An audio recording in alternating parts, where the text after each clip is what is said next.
Hey guys, this is Daniel. And Matthew, and we are that That damn damn brand. brand. Oh, I think that might have been the closest we've ever gotten, aside from being in person.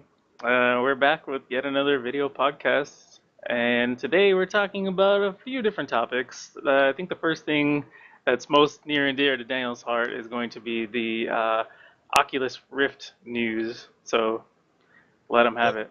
Yeah, the Santa Cruz, the prototype for the new Rift, the wireless one that's not the Oculus Go, the one that's supposed to be the somewhat successor to the actual Rift, has been in developers' hands for 2 weeks now.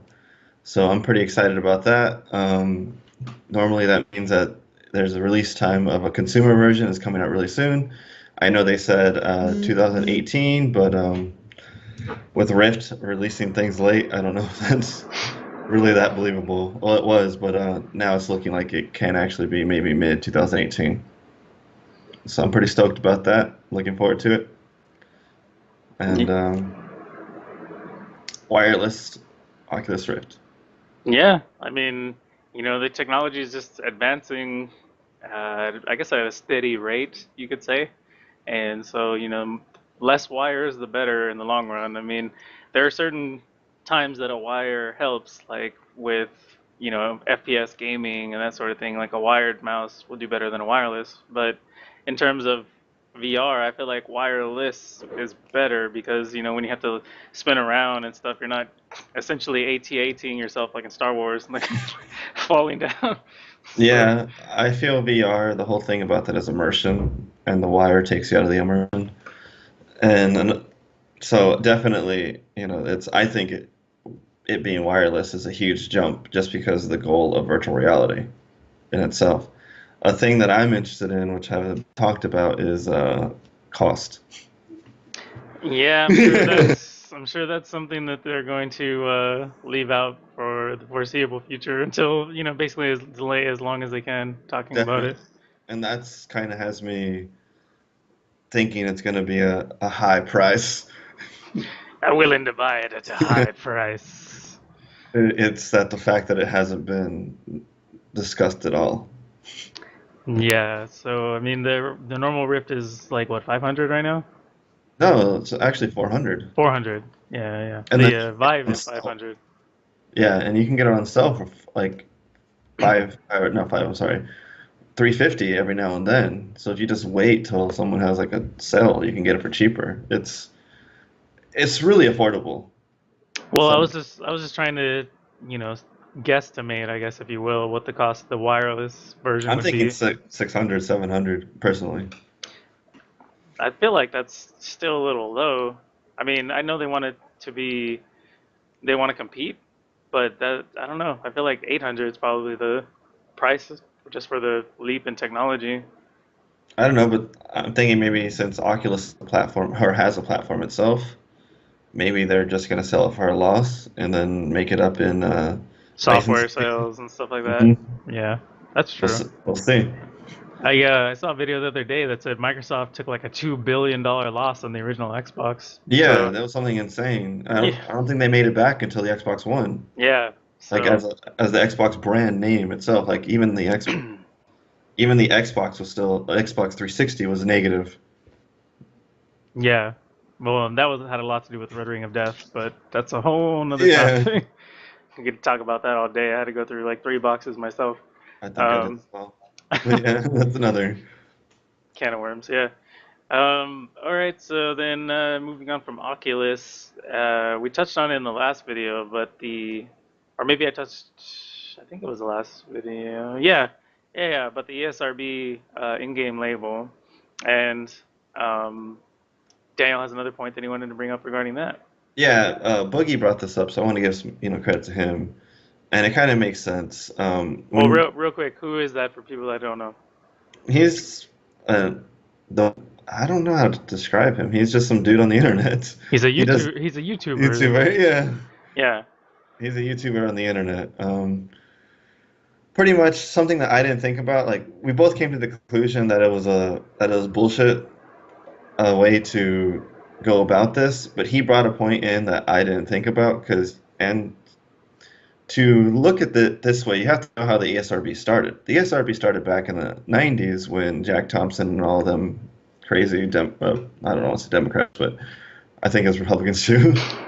All them crazy people were going after video games, and so the industry came together to self-regulate, saying like, "Hey, we don't need the government to come step in. We'll make our own rating system. We'll figure this out on our own."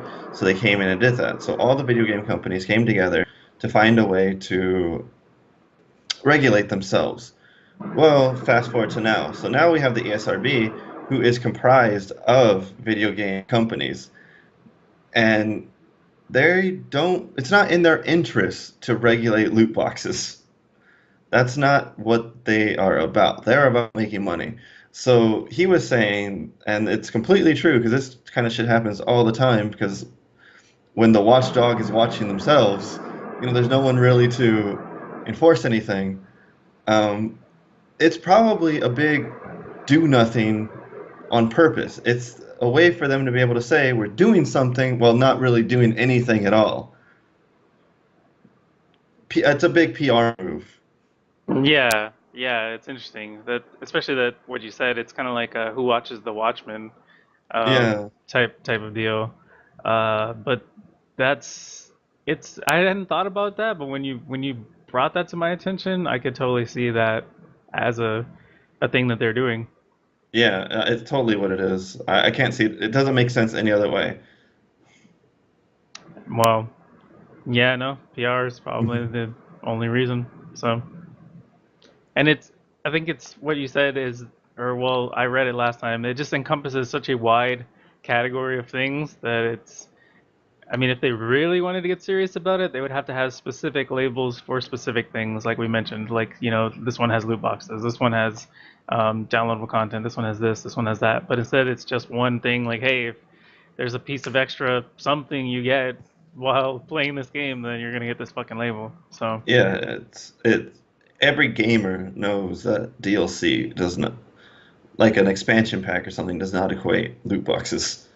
They are two totally different things, right. but they're under the same label. Thanks, ESRB. Right. Yeah. Well, moving on from those self-policing mofos, we wanted to mention that we have some unboxing videos coming soon to our YouTube channel. Daniel has a couple in the can, and we're just kind of waiting to get those out. And I will be receiving the Japan crate, which I'm looking forward to getting a bunch of Japanese snacks and some kind of drink. And I think they And you said got the like premium, correct? I did get the premium. So there's some kind of thing you can build or something like a puzzle or something out of wood or origami. Like I don't honestly don't know, but I'm very excited to find out what it's gonna be. So that will be coming hopefully sooner rather than later.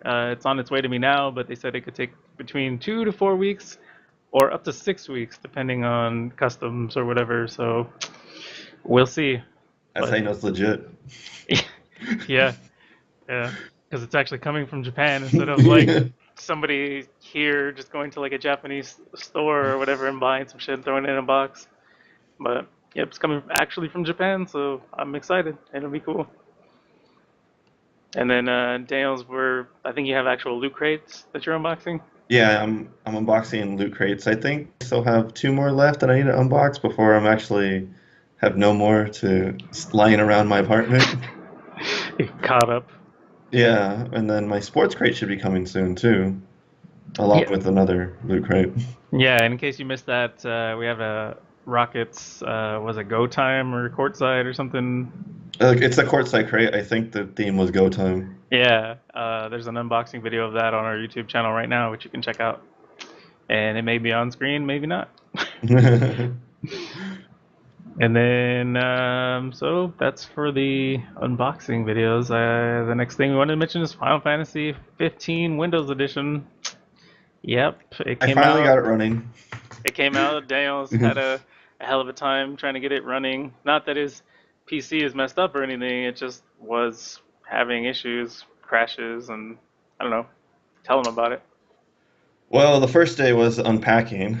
That thing took a few hours just to unpack after I preloaded it, which I don't know why it doesn't do that beforehand and just let you press the button to play. But Right. maybe it's something above me that I don't understand. It's I don't. not on your pay grade. Right. I believe it's really that simple. But anywho, um, and then after that, it was the textures. I didn't know that the high-res textures weren't actually included in the base game. You had to download those separately, and that was 60 something gigs on top of the already like 70 something gigs for the base game. But finally, I got it going. Was able to set it up to record some videos, so we're putting that up very soon on our YouTube page. And I'm enjoying it so far. I like the combat system. But I guess the stuff that I want to get to that's very PC exclusive is the visuals, because that's what, if you can go play the game a year ago, but you can't play the game the way I'm playing it a year ago. Bragging much. I'm just saying that's what sets it aside from or apart from the console version, so that's what I want to get at. Yeah, yeah, I'm playing with a 1080 Ti, an old i5 from 4th gen, and I'm playing ultra wide 2K. It looks awesome. Ultra settings. I'm able to push around. I'm getting a constant 40 to 50 frames, so it's running pretty smooth. Not quite the 60 that people shoot for, but it looks good. The visuals are awesome, and Final Fantasy, especially back in the day, it was known for its visuals back in the PS1 days.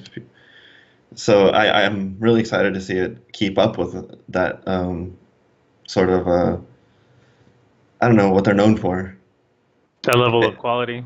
yeah, the production value is really high. Unfortunately, it does have some slowdowns due to some issues that it has where since I'm playing with a controller, it some for some reason switches back between the keyboard and controller controls. Like you'll be playing fine with the controller, but all the things where it says do this with B, do this with Y will show the keys, and that causes slowdown. So when that was happening, I was getting around 30 to 20 frames. So and it was really choppy. But when that stopped happening, I was getting the smooth frames that I was talking about beforehand.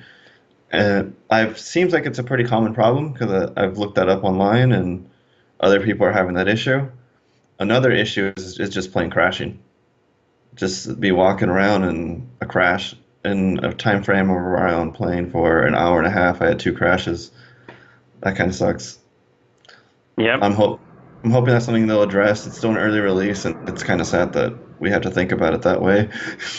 But they have time to fix it. Hopefully they do, and I'm looking forward to the experience when they do fix that. I'll still be playing it, but I'm pretty sure it'll be a lot more enjoyable when I don't have to worry about my game randomly crashing. Yeah, yeah, and that's one of the good things about being a PC gamer is that developers are free to pretty much push updates out like whenever the fuck they want to. Like they fix something and then like, hey, we're pushing it out right now. Whereas on console, they have to like go through the publishers or whatever, like Microsoft and Sony have to test and approve the patches first, which is a lot of the time why games like Warframe that's on like PC and consoles, the PC version will have the latest patch, and then the console version patch will come out, weeks later. So it's going through the certification process and stuff like that. So that's one of the good Well, things about even having to wait for Final Fantasy is that even though there are issues with it right now, crashes and stuff, when the developers fix it, they can just be like, boom, here's a patch, there it is. and So I even mean, more so, go ahead. I'm saying even more so than that, you can look at Overwatch in terms of like going back to your patches. Microsoft charges for every single damn patch they do. So if you have a bulk of things that need to be fixed, well, in Overwatch we get a patch whenever they fix it. Whatever. Xbox and PlayStation, they just to make it cost effective, they bundle a shitload of patches together. So it just slows it down, like even more so. Like if there's, not even just the waiting, just that they themselves wait till they have enough content within the patch to justify release because they get charged up the ass for them. Yeah, that's why I remember one of the big things was with Torbjorn when it first came out. People were saying that he was OP on console, but he wasn't able to get patched for fucking forever because, like you said, they were waiting for put a lot of stuff. So he got patched in the PC version, but he was OP on console for a long time. Well, he didn't get past in the PC version. Well, I'll Well, just clear that up. Well, whatever. There was some kind of issue, but It's a it got fixed on yeah. Xbox and PlayStation. If the claim was that it's hard to kill his turret with a controller, so they lowered his turret damage. So Torbjorn actually plays two different ways in console and PC. Oh, well, there you go. So,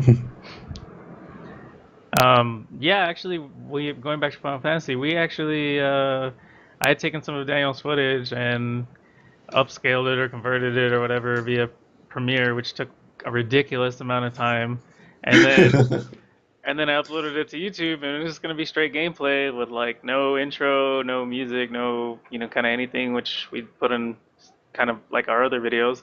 And we got a fucking copyright claim by Florence and the Machine or some shit because they did a cover of Stand By Me, which the game licensed. And so fucking we just decided to take the video down because I'm gonna edit it and cut that part out so we don't get a fucking strike against our YouTube channel, which we're still trying to grow because the game fucking licensed the song and we're trying to just use the game footage. Like, it's kind of ridiculous in my opinion. Yeah, But it's kind of shitty. There should be a way that we can. I guess that's a little too out there, but I was saying like if we say like how you can say you're playing this game in the YouTube video and it shows it, that it would have all the music licenses tied to that, so they would know that. Kind of the same with Ghost Recon, how we got hit for Flight Flight of of the the Valkyrie. Valkyries or Ride of the Valkyries, whatever. Yeah, Yeah. yeah, sucks. I mean, because we could have left the video up, but honestly, it didn't. It also didn't look good for some reason. So that's another thing that I'm going to be fixing in Premiere. But just the fact that we had to, get that copyright issue, that strike was annoying. So, but we live and we learn. And so now we'll just try to take out any licensed music wherever we see it. But that's one of the cool things I like about Descenders, which is the downhill mountain biking game, is that they licensed all of the tracks in the game, and specifically for that reason, so you can make YouTube videos and stream it, and you won't get hit with copyright strikes. So while it's not the best music, it's still like, hey, you're not gonna get fucked. So yeah, yeah. So moving on to D2. Yep. And the big news coming out this week is that Division 2 was announced as going to be at E3 this year, and luckily our own Daniel will be at E3 and be able to give us some coverage for that. So yeah, we just want to talk about opinions. I think me and Matt, we haven't talked about it prior, but I'm pretty sure we have different opinions on this. And my opinion, or I'll let you start because yours is probably more shiny than mine. Maybe we could do a sandwich. I'll start and then and then I'll go. Yeah, so like originally when the Division came out, we played through the campaign and I thought we had a lot of fun playing it. Like I the like the campaign. Yeah, Yes. like the PVE was pretty cool. Unfortunately, there really wasn't much of an end game. Like once you got to level 30, it was kind of like, okay, what now? In order to get the high level gear, you had to go into the PvP, the Dark Zone, which I fucking hated because people were like hacking and just doing all kinds of dumb shit. I couldn't stand the Dark Zone. It was so annoying. Even playing with Daniel, who's a competitive gamer and is good at these kind of games, I was like, yeah, do we really have to be here? I was just not enjoying it. So we kind of stopped playing it relatively fast, actually. Even though we got the season pass and we played. I think it was the first DLC, which was crap. I don't even remember. But I don't we either. yeah, it's because it's been a while. So we had the season pass. We played the first DLC and kind of just off and on here or there. And then I think it was towards It was a Subway one. So the underground, yeah. where they had like randomly generated quests, but that they took place in the underground and something like that. Um, that one was kind of cool. But then I think it was halfway into last year they released survival mode, not like PUBG or Fortnite, more like Don't Starve or Minecraft, where you basically have to scavenge for You food manage and resources. yeah, resource management. Like you have to scavenge for food, but you're also dealing with a disease. You get the I think it's the dollar flu or whatever it is in that game, but you get the disease and you have to manage it with pills and shots and stuff like that. But the way it works is that every time you use them, they become less effective. And so you essentially you're on a time limit, and you have to try and get from your initial starting out safe house, which has like nothing, all the way to the dark zone where you can get specific resources and then get the fuck out of there on a helicopter. And I actually was a really big fan of that mode. I kind of liked it. I never tried the PvP version of it. There's two versions of it. A PvP, which is you and I think it's 23 other people, and you can kill each other and the regular enemies, or PvE, which is you can see the other people, but you can't really kill them.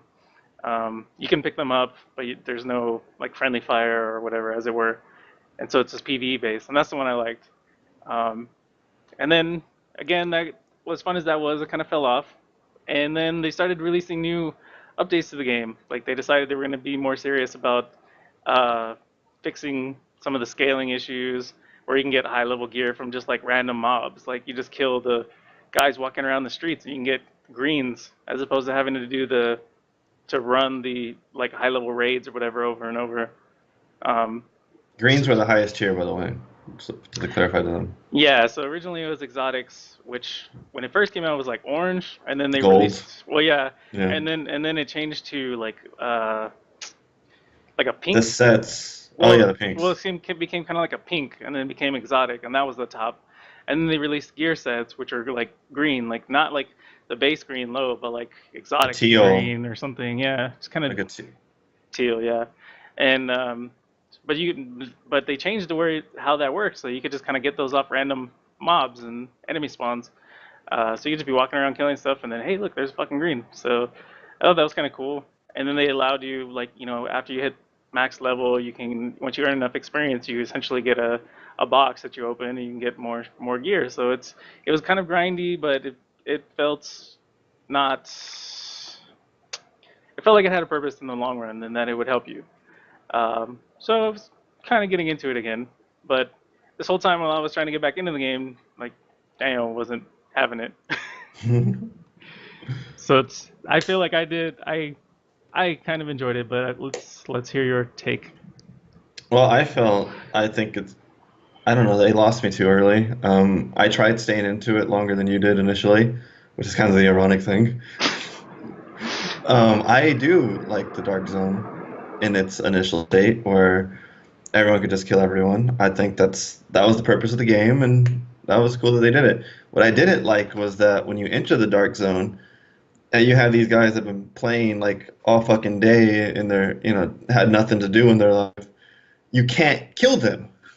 The scaling was awful. You couldn't even hurt them. They one shot you and you don't take anything out of their health, and that's bullshit. They should be stronger than you, yes, but they should be killable. You should be able to outsmart them. You should be able to outplay them.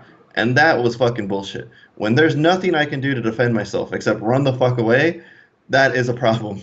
And that is retarded when that's what your whole game's based off of. Um, Other than that, like I think that scaling is just what killed it for me. I liked the idea of a PvE slash competitive area, and but there was no competitive aspect to it. It was just grinding, and then all the glitches came after that, where people were glitching gear, and then they would take that glitch gear into the PvP area, and you have no, if you played fairly, you have no way of getting anywhere close to them because they were all on a timer where you can only get one piece a week or something like that. You can only do the raid once a week to get the big gear.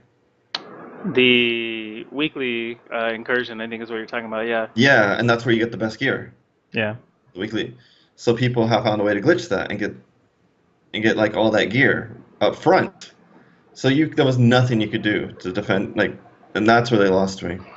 Well, and the division had a lot of glitches. Like I remember there was one where with the ballistic shield where you could like deploy it next to a solid wall and then take cover on it and then just like dive through the wall and like get into an area that you're not supposed to be able to get in and like I still remember farm. that Zelda meme. Yeah, That that's what made me think of it because you sent that.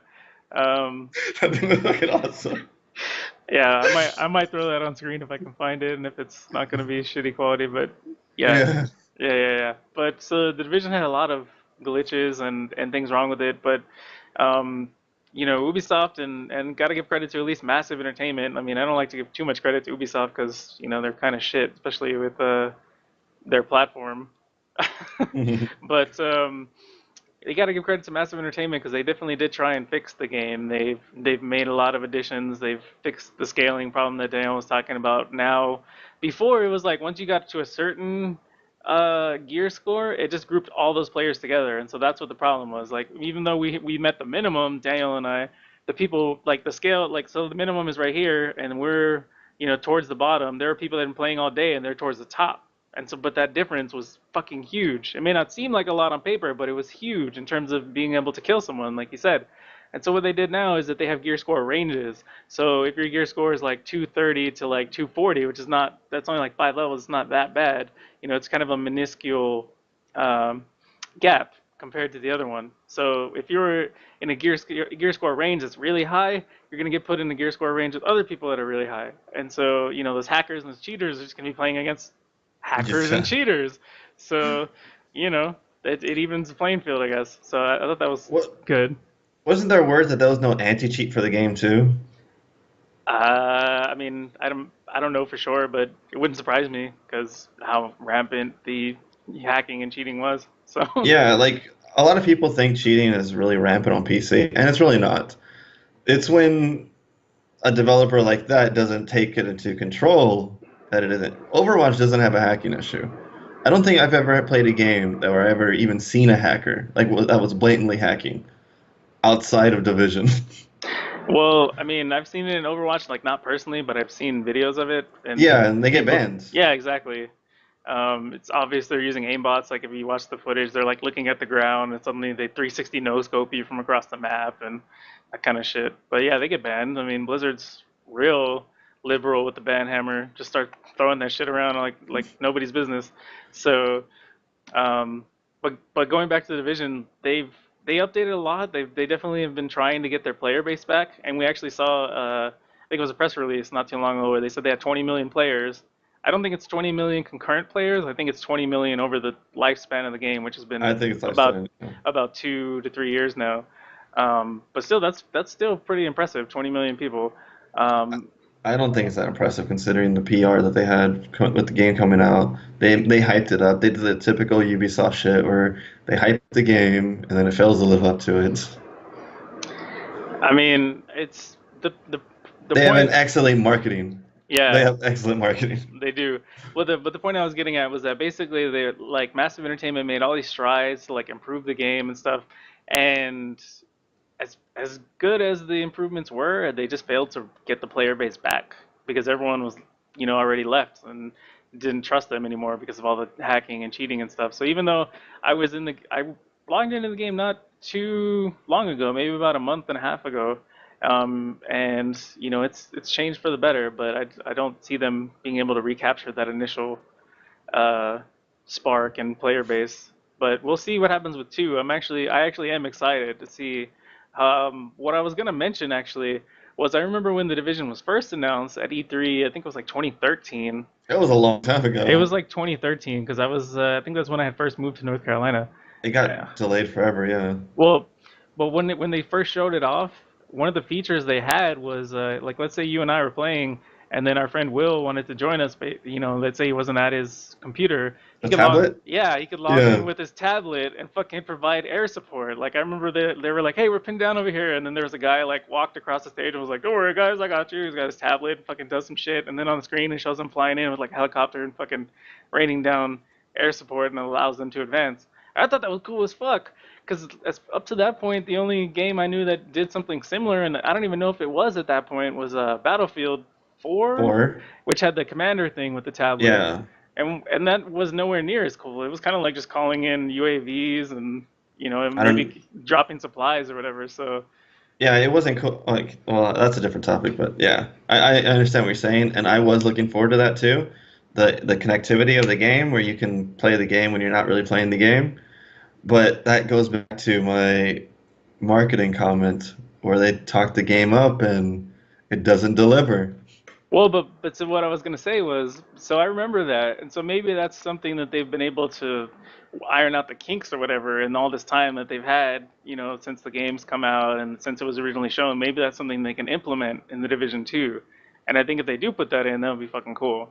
So, I know you're gonna want to get the game, so I'd be willing to go since I already own Division One and all of its DLC. I'd be willing to go back and play through the additional content to see how it has changed, and maybe that will change my mind. But as of now, I'm really not interested, and especially since it's Ubisoft. well, that's what I'm saying. I was trying not to give too much credit to Ubisoft. It's more so massive entertainment, the developers, but It's Ubisoft's just a publisher. But it's crazy that there was a time when like back in the Xbox, the original Xbox days, when I saw Ubisoft on there, I knew I would love the game. Now I just dread it. well, I mean, that's not entirely true. I mean, Far Cry is coming out, and we're both looking forward to that. So, I'm still scared of all the glitches that might happen. yeah, but if So, I mean, if four I was think any that co-op is indication, selling it. I truly believe if there was no co-op in there, neither of us would be looking at it. that's kind of true because they released Primal, and I didn't give a single fuck. Yeah. Like, I kind of actually forgot that that game existed until I was looking at the Steam sale when it said the Far Cry franchise, and then I was like, Far Cry Primal. I was like, oh shit, does that have co-op? And then it didn't. I was like, eh. Yeah, it was supposed to be in there, but they took it out last minute, from what I've read. Probably just to release it because I think at a point in time they were trying to do like the every year release of Far Cry, kind of like Assassin's Creed and shit. They were just milking the fuck out of all their franchises, but now Yeah. they realize that that's stupid, so they're giving them longer development time. So, all right, well, that's gonna do it for this episode of the That Damn Brand podcast. I've been Matthew, I've been Daniel. and we'll see you guys in the next one. Don't forget to like, comment, share, and subscribe to our YouTube page. It'll really help us out. Peace. See you later. Bye.